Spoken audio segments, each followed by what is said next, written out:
అమ్మా pocket money ఇస్తారా లేదంటే పోరాటాన్ని మొదలు పెట్టవా? అవును మిర్చి, మాకు న్యాయం జరిగేంత వరకు మేము పోరాడుతూనే ఉంటాం. ఇదిగోండి హ్యారీ. ఏమిటి మిర్చి ఇది? మీరు కష్టపడుతుంటే నేను తట్టుకోలేకపోతున్నాను హ్యారీ.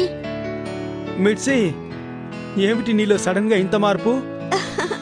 ఎంతైనా మీరు 4 చోట్ల తిరిగే మనిషి. మీ దగ్గర డబ్బు ఉంటేనే కదా అందరూ గౌరవిస్తారు. అబ్బా మిర్చి, నువ్వు చాలా మంచిదానివి. అయితే మీ అబ్బాయిని ఎవరు గౌరవించక్కర్లేదమ్మా. షిన్చాన్, మీ నాన్నగారిని అడిగి తీసుకో. అవును నాన్న, మీరే నాకు ఇవ్వాలి. షిన్చాన్, నువ్వు 5 ఏళ్ల పిల్లాడివి, నీకెందుకు రా పాకెట్ మనీ? కరెక్ట్ గా చెప్పాను కదా. ఇప్పుడే మీరు నా దారికొచ్చారు. సరే, నేను బయలుదేరుతున్నాను. వెళ్ళిరండి హ్యారీ. సాబూత్రి, నా పరిస్థితి చాలా దారుణమైపోయింది.